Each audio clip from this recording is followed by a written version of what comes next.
today I have with me Saurabh Runwal of Runwal Realty. We are going to dissect what luxury in real estate actually stands for and how real estate players translate it in a way that the common people can understand.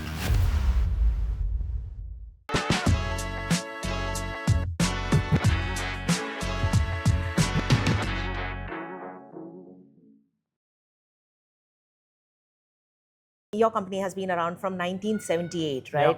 And you've executed several projects. What is your pipeline looking at like now? Yeah, I think in the last 47 years, we've done about 35 or so projects. We have around, I think, 15 to 17 projects ongoing, and I think about 24 projects lined up in the upcoming pipeline. And we're very excited about sort of each of the opportunities that we're taking. So, are there any particular geographies? From what I understand, is that MMR and Pune have Yeah. traditionally been the places that Runwal has been focused on. Are there any other geographies that Runwal is looking to expand at? Currently, our focus is, like you said, in Bombay, Thane, and Pune. And I think we are already acquiring more land parcels within this geography. But in the medium and short term, no concrete updates on other geographies. But if an opportunity comes, we're not closed off to it. The foundation of Runwal, which is luxury, Yeah. and coming up with properties that have a certain kind of upscale premium tag to it. Luxury real estate today is largely overcrowded, whether it's in the MMR region, in the True. Pune region, or so on and so forth. So you onboarded Sonam Kapoor as your brand ambassador last year. What I wanted to understand from you is that when you brought her on as your brand ambassador, what were some of the market gaps that you were trying to fill in? Was it visibility? Was it awareness? Was it trust? What was it? Yeah. No, I think good question. We've definitely been known for credibility and trust for a very long time. The market gap, to some extent, we realized was just around visibility. So people that knew us acknowledged that we were sort of delivering really high quality homes and best in class construction. But we realized outside of that specific micro market, other people might have not heard or would not maybe associate the brand with the same level of gusto. So we wanted to take Sonam Kapoor to sort of launch Runwal Realty to the next stage. And she is able to bring us that volume. We've seen our inbound traction go up, and sort of position us also, position our luxury developments at the scale at which we are delivering them today. So when you say that your inbound conversations and conversions have also taken up, is there any kind of a matrix that you could probably give me pre-Sonam and post-Sonam that you've seen the needle shift?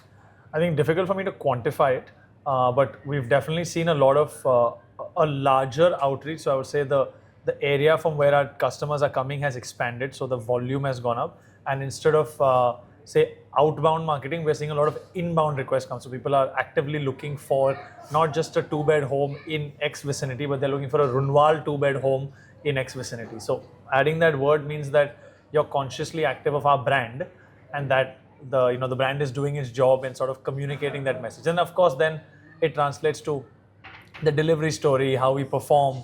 Those are the core fundamentals. But Sonam is like an amplifier of those fundamentals. You already mentioned about the fact that inquiry has improved, and especially the quality of inquiry has also improved. How are you going to use her position or her role for your long-term plans? So especially with the other projects in the pipeline. Yeah, so she is, like a brand ambassador at a group level.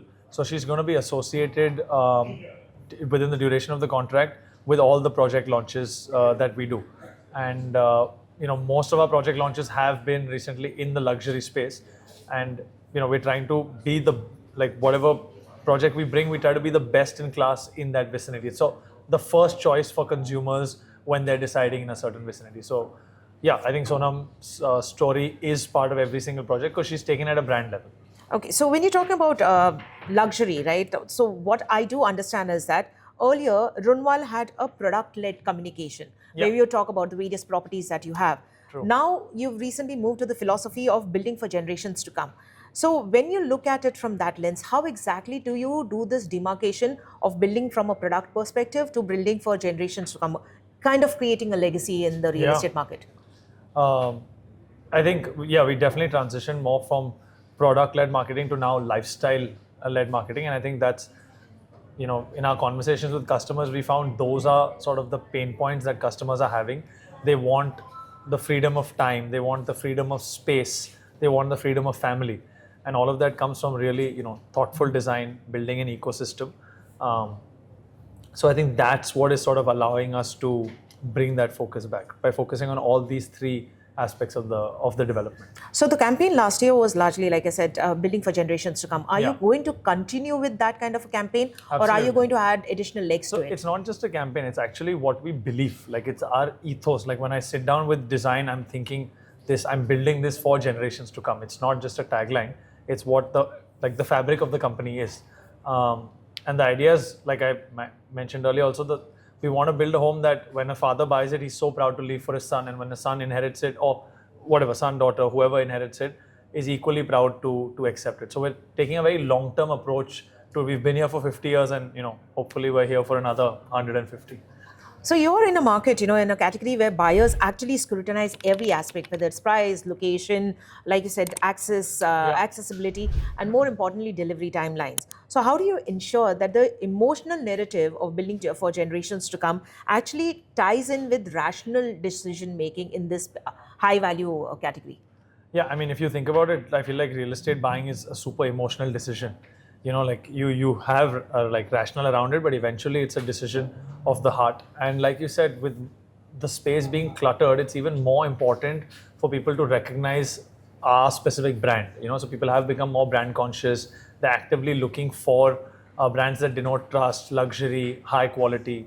And I think that's what is allowing us to, sort of differentiate and set ourselves apart from the rest of the pack. I believe last year, Runwal Realty announced a 300% increase in marketing spends. Yeah. And nearly half of that went into the digital channel. So, are there any business metrics that you keep as your North Star to understand whether this investment is accountable? And leading on to that, what are some of these metrics? Is it like, for example, conversion velocity? Is it qualified leads? You mentioned about the fact that people now actually search for 2 BHK house or 4 BHK house in Correct. Runwal Realty. What are those specific metrics that you have held as your North Star and which you think might even shift as you get into more and more luxury projects? Yeah, I think we use the traditional, the conversion ratios. What is my cost per walk-in, cost per lead? Those essentially tell me how efficient is my campaign for every single dollar I've spent. And those are great KPIs to monitor. But like I was saying, like at a larger brand story, we monitor, how much inbound are we getting, how many direct walk-ins are we getting, and how often are people searching for our brand specifically? Because that tells me that it's a pull-based demand versus a push-based demand. So, of course, the key KPIs are always tracked, but any improvement in this health always gives us like the direction that, okay, people are now engaging directly with our brand, that they actually want to buy a Runwal home versus buy any home. And I think that's an important metric.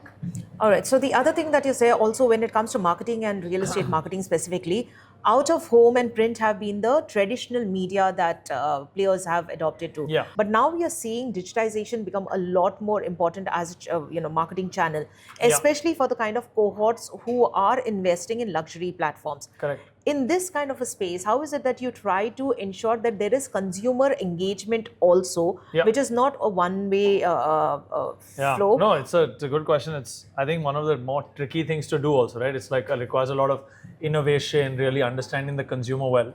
So I think one thing we're focusing on is just being really close to the customer. So speak to them at all different stages in the sales cycle and understand how they're thinking as they're going through it. And yeah, moving a little bit from static outbound campaigns to being creative with, say, social media, getting influencers, having events, letting our community talk back to us, trying to be wherever the customer wants at all points in time so we can engage with them faster. Because you're right, like that's important that the customer is engaging versus just getting bombarded by content. So we have also seen a lot of real estate players now lean into experiential marketing because that gives them an opportunity to have face time with the consumers. Is Runwal Realty already doing that? And if it is doing that, how does it want to amp up the entire game?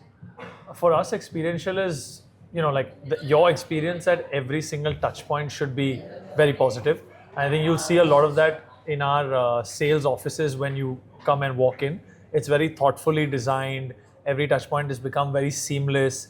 It's also, we've like brought in specialists to design those spaces, give it a touch of elegance, and that's the first sort of touch point you have with the project, and you make an impression of what the rest of the development is going to look like when you enter that space. So there we've been very thoughtful to curate the right atmosphere. And how do you use all of this proof of concepts to build trust? Because at the end of the day, the core of this entire business is trust. True. So when you look at design, you look at sustainability, you look at aesthetics, and then you obviously look at the price. How do you build all of that and then fuse them into this one aspect called trust? That's $1 million question. I don't know if I have an answer for that, but I think what legs we can stand on is, we've been doing it for 50 years.